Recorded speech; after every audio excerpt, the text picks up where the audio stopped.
Hi, it's Gail with United Brokers Real Estate. Thank you for signing up for my Homebuyers class today. Got a lot of great topics to cover on the home buying process through the 30-day escrow calendar that you see on your screen right here. But before we jump in, one of the very first steps that any home buyer should do before shopping for a home or searching for a home online is to get pre-approved. You want to know before you buy, who am I paying these fees to and why am I paying these fees?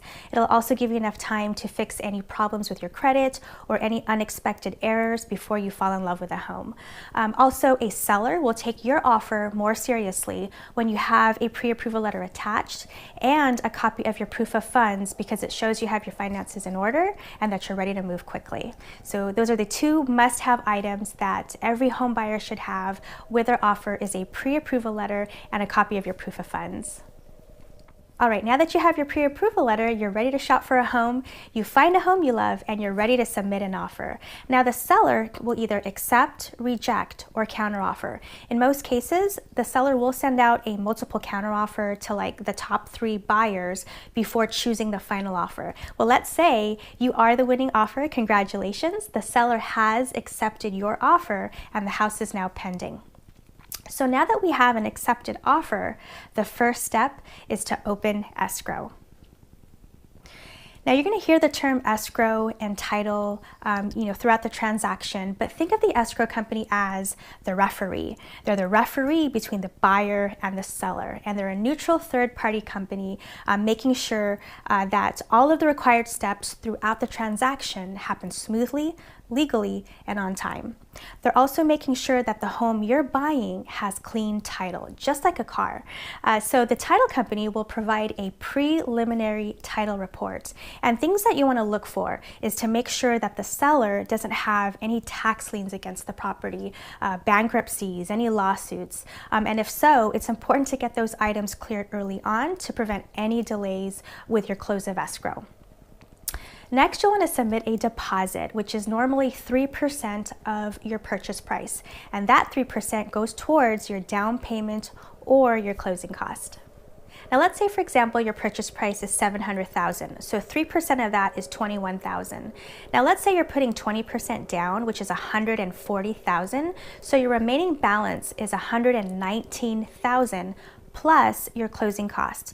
Now closing costs is typically up to 2% of your purchase price. So 2% of $700,000 is $14,000. So your total funds needed to close escrow is $133,000. And that can be in the form of a cashier's check or bank wire. Now let's go ahead and calculate your monthly mortgage payment, and we'll base it on a 4.25% interest rate on a 30-year fixed. So your total monthly payment is $27.54.86, and then property taxes is $87.50 for the year. Now you can pay this in 2 installments, due November and February, or you can pay it monthly through an impound account. However, most homeowners like to pay it in the 2 installments. And then you'll need to go ahead and get home insurance, as it's a requirement from your lender, and that's about $1,000 a year. All right, so that's a quick loan scenario for you. Now let's get back to the calendar. All right, so as I mentioned, next you'll need to get home insurance, as it is a requirement from your lender. Now $1,000 is typically for a single family home, but for condos and townhouses, it's about $600 to $800 a year. And it's always good to shop around for quotes. However, most homeowners will just, home buyers will just add it to like their car insurance. Now the next step is one of the most important parts of the entire transaction, and that is your contingency period. Now contingencies protect your deposit money. It allows you, the buyer, to cancel within a specific time frame and you can get your deposit back. Now there's 3 types of contingencies. You have your loan, appraisal, and inspection contingencies. So again, these 3 contingencies have a specific time frame within your offer and allows you, the buyer, to cancel. So the first one is your inspection contingency, and we'll place that at 7 days. So we'll go back to the property, we'll meet the termite guy, the property inspector, the roofer. Now let's say we discover that there's $40,000 worth of damages. There's a huge crack in the foundation. Well, now you have a couple choices. One, we go back to the seller and we ask them to renegotiate the price or help pay for some of these repairs. Or you can cancel. You sign the cancellation form, you send it back to the seller, back to the escrow company, and they release your deposit back to you, minus your inspection fees and your appraisal fees. Now for the inspection fees, the termite is about $275. Property inspection is $465, and the roof is normally for free when you order these two together, and the appraisal is $600. So your total out-of-pocket expenses is about $1,340. All right, now let's get back to the inspection scenario. Now for this example, let's say everything turns out great. You're satisfied with the inspection reports, you've read and approved the seller's disclosures, any HOA docs, and you are now ready to remove your inspection contingency in writing and move forward. Next up is your appraisal contingency at 10 days. Now this protects your bank. They need to make sure that they're lending you the money responsibly. So your lender will send out an appraiser to the home, and once we receive the appraisal report back that the house has appraised at value, you can then go ahead and remove your appraisal contingency in writing. So following your appraisal is your final contingency, your loan contingency. So about a day or so before, your mortgage broker or lender will provide you with a GFE, stands for Good Faith Estimate. Very important as it outlines all of the costs associated with your loan. How much is your closing cost, monthly payment, are there any lender fees? This is where you're going to lock in your interest rate. And once you're satisfied with all the terms and your lender gives us the okay, then you can go ahead and remove your loan contingency in writing. So those are your three contingencies. Now keep in mind that while contingencies are there to protect you, the buyer, giving you a legal way to back out of the transaction, they can also make your offer less appealing to the seller, because sellers don't always pick the highest priced offer, but instead they'd rather pick the best buyer with the best terms with very little risks involved. And in order to compete in today's bidding wars, many buyers are either reducing or eliminating their contingencies. As long as you understand the risks involved, it can be a very powerful strategy. All right, so we're halfway through escrow. This is where your lender will pick it up from here and take us to closing.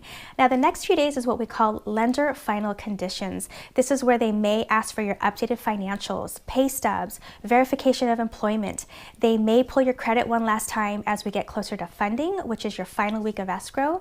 So I always advise my buyers, do not make any large purchases or open up any new credit cards or co-sign for anyone before the close of escrow. You just want to be safer than sorry. Now the following week, you're going to want to start packing and scheduling your movers. Then you're going to want to set up your utilities and just arrange for them to go into effect on your scheduled close of escrow date. Now the final walkthrough, this is where we're going to go back to the property, and we want to make sure that the house is in the same condition as to when the offer was made. If the sellers agreed that the appliances were staying, we want to make sure that the washer and dryer is still there, the chandelier is still there. This is also where we want to make sure that any unwanted items such as trash or debris has been removed by now. All right, so it's the final week of closing. Now the title company will contact you to set up an appointment for you to come in and sign your closing papers, also known as your loan docs. This is where you're going to bring in your remaining down payment in the form of a cashier's check or bank wire, and then 2 forms of ID for the notary. Now, after you finish signing your closing papers, the title company will overnight your package back to your lender for final review. And once the underwriter reviews your loan docs, they will then prepare it for funding. Now this is when they wire the funds to escrow. Then we record title the next business day, close escrow, and you get your keys. Congratulations, you are officially a homeowner. So as you can see, this is what a smooth transaction should look like, should always look like, as long as you pick the right lender. Because as you can see, it's the realtor, the lender, the escrow company. We all need to work together as a team to ensure a smooth transaction. So who you work with does matter. Many buyers don't realize that picking the right lender can help you win a bidding war and save you a lot of headaches down the line. When a seller has 5 offers to choose from, they oftentimes will pick up the phone and contact your lender. Is your lender responsive? Will they pick up the phone? Can they vouch for you that you are a well-qualified buyer and can close escrow on time? So again, who you work with does matter. Sometimes just picking a random lender who's offering a lower interest rate or who overpromises may not always deliver the results you're looking for. So if you're interested in getting started with the pre-approval process or have any questions about buying a home, please feel free to give me a call, or you can send me a message below. I look forward to earning starting your business. Thank you for watching.